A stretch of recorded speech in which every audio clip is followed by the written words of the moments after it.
Hey guys, back again today with another Love Dare. Really trying to commit to get through these last 8 days. It's taken me a full year and probably a little more than a year to do all of these or all 40 of these. And you know how life goes. When I started these, things were very different. It's crazy that it's been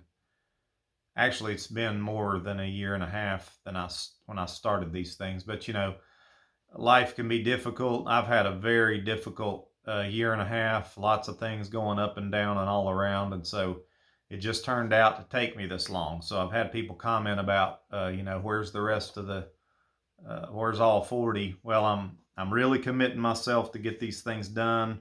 Bam, bam, bam, get it done. And because I really want to start on something fresh and new concerning these things. Obviously, I didn't write this, but the guys that wrote this are wise men, did a great job with it. It's just good information that more and more people ought to hear. And so I'm doing this for myself because I actually am working to apply this to my life, to my marriage. And so just putting it out there for others to hear it in a format that they can maybe get to it easier is, it's a little thing, but it's something that I can do. I can at least read and make these videos and send them out. I know this though, if you will listen and apply, if you'll do it, it's one thing to listen to it, which that's good, but when you apply these things, it will transform your life, your marriage, your family. Everything will change if we could just do the truth and really love. So anyway, just said that to let you know I'm working to complete these things finally. I mean, a year and a half's long enough for just 40 days. I would agree with that. So this is day 33. Love completes each other. Ecclesiastes 4:11 says, if two lie down together, they keep warm. But how can one be warm alone? In the finale of God's creation, he made the first marriage by taking one man, removing part of him, and fashioning a woman. In this mystery of matrimony, two could then come together and become one. Adam, though complete with God alone, found his God-given needs met even more fully with Eve, his complement in life. This is true in our marriage also. Although love must be willing to act alone if necessary, it's always better when it's not just a solo performance. Our bodies, for example, are made for each other. Our natures and temperaments provide balance, enabling us to more effectively complete the tasks before us. Our oneness can produce children, and our teamwork as a mom and dad can best raise them to health and maturity. Where one is weak, the other is strong. When one needs building up, the other is equipped to enhance him, to encourage her. We can multiply one another's joy and divide one another's sorrows.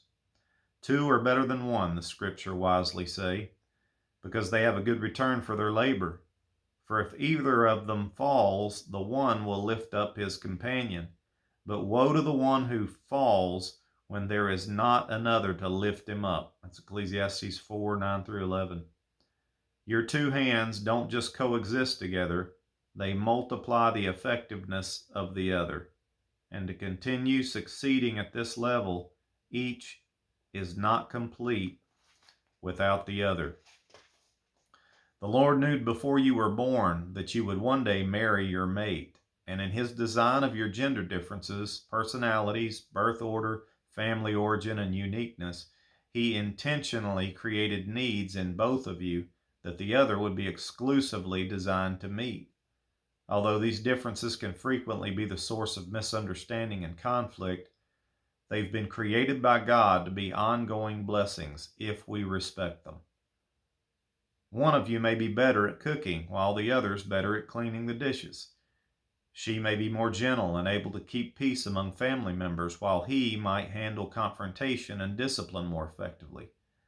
He may have a good business head, but needs his wife to help him remember to be generous. When we learn to accept these distinctions in our mate, we can bypass criticism and go straight to helping and appreciating one another. But some can't seem to get past them. They can't tolerate their mate's differences, and they suffer many wasted opportunities as a result. They don't take advantage of the uniqueness that makes each of them more effective when including the other. One such example from the Bible is Pontius Pilate, the Roman governor who presided over the trial of Jesus. Unaware of who Christ was, he allowed the crowd to influence him into crucifying Jesus. But the one person who was more sensitive to what was happening was Pilate's own wife, who came to him and warned him. While he was sitting on the judgment seat, his wife sent a message saying, "Have nothing to do with this righteous man, for last night I suffered greatly in a dream because of him." That's Matthew 27:19. She was apparently a woman of keen discernment who grasped the magnitude of these events before her husband did.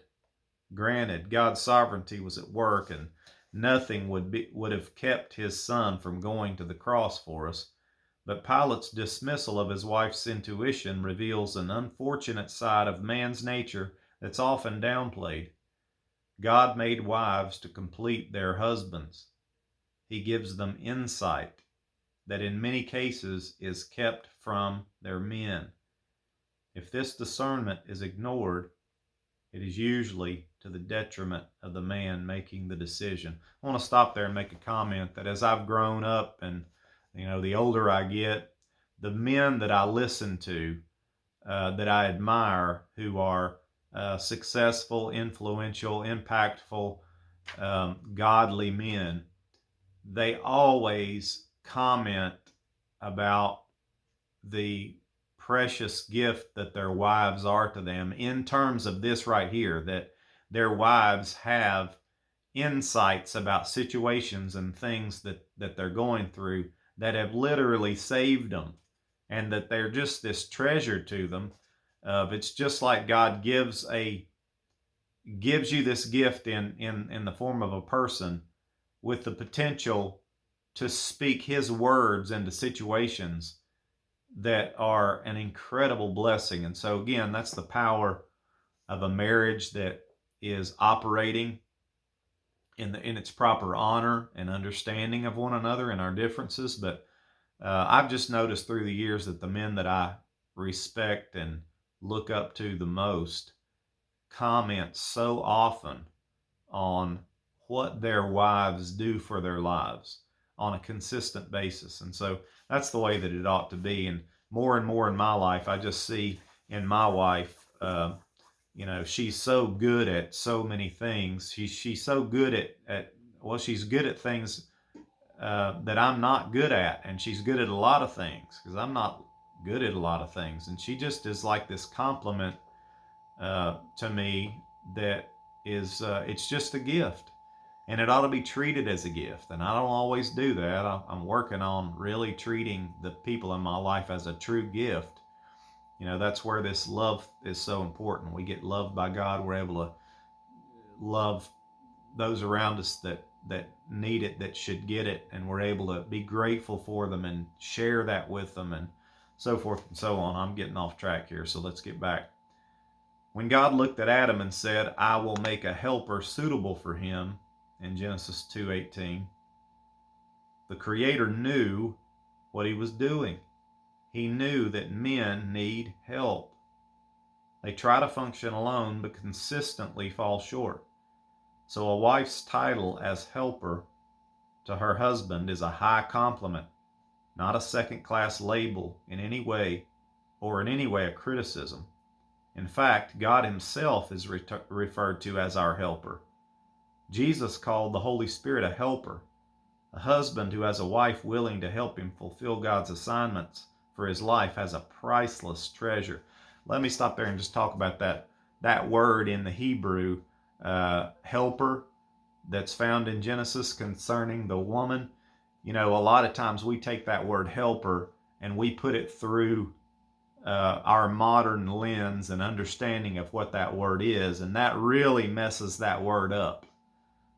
This is really one of those, many times you need to go back to the original, the Hebrew or the Greek or the original language to find out what a word means. And in this case, you certainly do, because we just think of a helper in terms of, hey, it's like my assistant, like I'm it's the plumber's assistant, or it's like the secretary, or we think we think in terms of that, and that is not at all what that word helper means in the Hebrew. The word is Azer, I think is how it's spoken.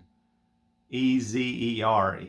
Ezer is how you'd say it if you're just reading. I think it's Azer, but uh, that word is used like 21 times in the Old Testament. 2 or 3 of those times it's referring to nations. Maybe 3 or 4 times it's referred to nations who are coming to help Israel when they are needing it badly, when then they've been besieged, and so a nation is going to come and try and help. They didn't always succeed, but they're trying to help, trying to bail out Israel. There's twice it's referring to the woman in this instance, and another instance helper to the man. 16 times in the Old Testament this word Ezer is referring to God helping Israel.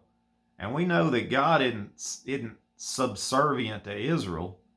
So that gives you an understanding of what is trying to be implied here, that God is giving you your other half, the thing that you could not do unless He provided this kind of help. It has nothing to do with subservience, or there's no negative connotation whatsoever placed upon that word about the woman. And so that's something we need to take a look at, men, because they're not our helper in that sense. They need to be honored for the help they are from the Lord to the man that He would give the woman to, and therefore they'd be treated with respect and honor and loved and cherished because of what a gift, this helper who completes me. And so the original mandate is that we would multiply, which you can't do that without the woman or the man. You got to have both. It's to steward the resources of the earth, subdue it, have dominion. Those words have to do with an image-bearing man and woman accomplishing an incredible task of stewarding this planet, which this planet is so powerful, so complicated. That's our call. That's the creation mandate. And so God gives woman to man because that synergy involved there, the completedness there, enables them to do that work of stewardship way better. And so it's when we separate that we suffer. And that principle would work with any relationship, really. When we're trying to do it alone, we're not in alignment with how things were created to be. So, okay, let me finish up here. Marriage is one of God's unique ways of showing both men and women that we're not all sufficient in ourselves, that the effectiveness of our marriage is dependent upon both of us working together. Do you have a big decision to make about your finances or retirement planning? Are you grappling with the appropriate action to take about a work situation? Are you absolutely convinced that your educational choices for the children are right, no matter what your spouse thinks? Don't try doing all the analysis yourself. Don't disqualify your spouse's importance in voicing an opinion on matters that affect both of you. Love realizes that God has put you together on purpose. And though you may wind up disagreeing with your spouse's perspectives, you should still give their views respect and strong consideration. This honors God's design for your relationship and guards the oneness He intends. Joined together, you're greater than your independent parts. You need each other. You complete each other. Now, one of the things about honor that I've learned is that when you honor someone, you take them seriously. When they share something, for instance, we are to honor our father and our mother. Now, I'm old now, and and I have a great relationship with my parents. I don't do everything they say. They don't try to make me do things that they think I ought to do. We talk about it, and we have a wonderful friendship, but I still honor them, and I'm still working on honoring them more and more, because I still do things that from time to time, and just my tone of voice and frustration, it really bothers me, but I still dishonor them both. Things I practiced when I was a teenager who was just completely lost, and those things I'm still trying to work out of me. But the point with honor is that when my dad or my mom shares something with me, those words I take and I lift them up high. Okay, I lift them up high because I'm going to honor them. For one thing, my parents have earned it, but and they should be honored. But I take seriously what they say, so I hold up those words and I really look at them. I take a really good look at those words, and because they matter, and I don't always do exactly what they would suggest, and I don't always do the things that that are said, but many times I'm very influenced by them because I honor their words. I hold them up here and I make sure, do I need to do this exactly, or is it close to that, or what do I need to do? So I hold up their words. Now your wife or your spouse needs to be the same way. Their voice needs to be heard. You need to be communicating just to be loving one another. And then their words need to be held up and really looked at, okay? Really examined. Truly and faithfully. And you need to really be able to look inside yourself and say, okay, how am I being bullheaded? And, how am I being selfish? Or you need to judge yourself. And so many times your spouse's words are going to be a voice you need to hear. So don't toss those words to the side. You're going to suffer for doing that. So here's our love dare today. Recognize that your spouse is integral to your future success. Let them know today that you desire to include them in your upcoming decisions and that you need their perspective and counsel. If you've ignored their input in the past, admit your oversight and ask them to forgive you. Man, if you just do these dares, it'll change your life. If you did them literally and forthrightly, and not as some kind of game, but just being real about it. It's a powerful book. I pray you would do these things, and pray for me that I'd do them. I'm certainly not the guy who is, this perfect husband. So we're all in this together. Let's struggle and fight for the things that make a difference. Love, love, love. So I dare you to love your spouse today. I'll see you guys next time. Bye-bye.